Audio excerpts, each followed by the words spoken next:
تمام دیکھنے اور سننے والوں کو میرا سلام. میں ہوں آپ کا میزبان رانا سیف اور آپ دیکھ رہے ہیں سیاست، صحافت اور عوام. بظاہر ہمیں یہ لگتا تھا کہ صدر پاکستان کا عہدہ ایک نمائشی عہدہ ہے اور اس کے پاس کسی قسم کے اختیارات نہیں، لیکن اگر بغور مطالعہ کیا جائے تو ان کے پاس کچھ اختیارات ایسے ہیں جس سے، اور وہ بھی تب صدر پاکستان استعمال کرتا ہے جب صدر پاکستان کسی اور پارٹی کا ہو اور حکومت میں یا وزیر اعظم کسی اور پارٹی کو. بظاہر جب سے آپ کا کانسٹیٹیوشن بنا ہے تب سے لے کے 2022 تک، یعنی کہ 9 اپریل 2022 تک صدر پاکستان بھی اسی پارٹی کا ہوتا تھا جس پارٹی کا وزیر اعظم ہوتا تھا. جب الیکشن کمیشن نے الیکشن کروانے سے انکار کیا اور جو ہے وہ سپریم کورٹ میں اور لاہور ہائی کورٹ میں یہ فیصلہ پینڈنگ تھا، تو تب صدر پاکستان نے 2 دفعہ الیکشن کمیشن کو بلایا، دعوت دی کہ میرے ساتھ بیٹھ کے الیکشن کی ڈیٹ جو ہے وہ طے کریں، لیکن الیکشن کمیشن اور جو الیکشن کمشنر تھا اس نے جانے سے انکار کر دیا اور واپسی پہ ایک لیٹر جو ہے وہ صدر پاکستان کو لکھا کہ آپ کے جو الفاظ کا چناؤ تھا ہمارے لیٹر میں وہ درست نہیں تھا.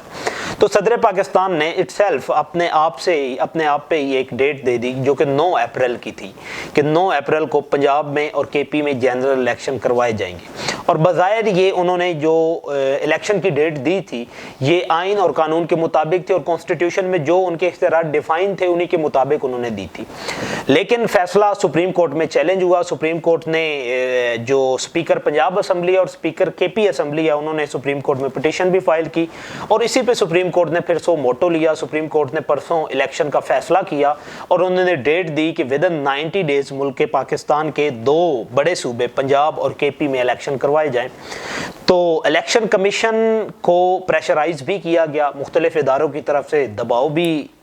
دیا گیا، حکومت کی طرف سے بھی دباؤ دیا گیا اور پھر ان کو ایک آپشن یہ بھی دی گئی جو وقفان حال ہے. وہ یہ بتاتے ہیں کہ چیف الیکشن کمشنر کو یہ بتایا گیا کہ آپ ریزائن دے دو، ریزائن کے بعد ہم لوگ جو ہیں کوئی ایسا الیکشن کمیشن لے کے آئیں گے یا چیف لے کے آئیں گے جو کہ اس کو مزید جو ہے وہ ملتوی کر سکے. لیکن انہوں نے ریزائن دینے سے بھی انکار کیا اور انہوں نے صاف حکومت کو یہ بتا دیا کہ الیکشن کمیشن جو ہے وہ سپریم کورٹ کے فیصلے کے مطابق الیکشن کروائے گا. اب فیصلہ سپریم کورٹ نے جو دیا کہ کے پی اسمبلی میں، کیونکہ جو اسمبلی وہ گورنر نے تحلیل کی تھی تو اس کی ڈیٹ الیکشن کمیشن کی مشاورت کے ساتھ گورنر دے گا، اور پنجاب میں جس میں گورنر نے تحلیل نہیں کی تھی بلکہ آئین پاکستان کے مطابق ودن 48 ڈیز اسمبلی کی ریزولوشن جانے کے بعد، جو اسمبلی جانے کے بعد سیلف جو ہے وہ ڈیزولو ہو گئی. تو اس پہ جو صدر پاکستان نے ڈیٹ دی تھی وہ مجاز ہے، اس کے پاس آئینی اور قانونی اختیارات موجود تھے تو انہوں نے اس کی ڈیٹ دے دی. انہوں نے جو ڈیٹ دی تھی وہ تھی 9 اپریل کہ اس میں الیکشن کروائیں گے اور وہ تھی رمضان میں. تو الیکشن کمیشن نے ساتھ انہوں نے تھوڑی بہت ریلیکسیشن دی فیصلے میں کہ اگر الیکشن کمیشن اور پریزیڈنٹ آف پاکستان چاہیں تو مشاورت سے اس ڈیٹ کو تھوڑا آگے ایکسٹینڈ کر سکتے ہیں. رمضان المبارک بھی تھا اور اس میں ٹرن آؤٹ جو تھا وہ بھی منیمم ہونا تھا. تو اس صورتحال کو دیکھتے ہوئے الیکشن کمیشن نے ایک سمری بھیجی پریزیڈنٹ آف پاکستان کو کہ 30 اپریل سے لے کے 7 مئی کے درمیان کوئی بھی دن جو ہے وہ آپ تجویز کر دیں تو اس پہ الیکشن جو ہے ہم لوگ کروا سکتے ہیں. تو چونکہ تحریک انصاف کا پریزیڈنٹ تھا اور تحریک انصاف کی یہ کوشش تھی کہ جلد سے جلد الیکشن ہوں، تو پریزیڈنٹ آف پاکستان نے 30 اپریل کی جو ڈیٹ تھی اس کو فائنلائز کیا اور کہا کہ 30 اپریل میں پنجاب میں بھی انتخابات ہوں گے. اور انہوں نے تو پھر کے پی کو بھی ساتھ جو ہے وہ نتھی کر دیا کہ کے پی میں بھی 30 اپریل کو الیکشن ہوں گے. اب دیکھنا یہ ہے کہ گورنر کے پی جو ہے کیا وہ 30 اپریل کی ڈیٹ دیتا ہے یا اس سے آگے یا پیچھے کی کوئی ڈیٹ دیتا ہے. دوسرا چرچا آج کل جو ہے وہ دوبارہ ویڈیو کا ہے اور ٹرک پھڑیا گیا. مریم نواز نے آج ایک جلسہ کیا اور جلسے میں انہوں نے یہ کہا کہ ٹرک پھڑیا گیا. مبینہ آڈیو لیک ہے فواد چودھری کی اور اس کے بھائی فیصل چودھری کی جو کہ تحریک انصاف کے وکیل ہیں اور فواد چودھری جو اسپوک پرسن ہیں تحریک انصاف کے.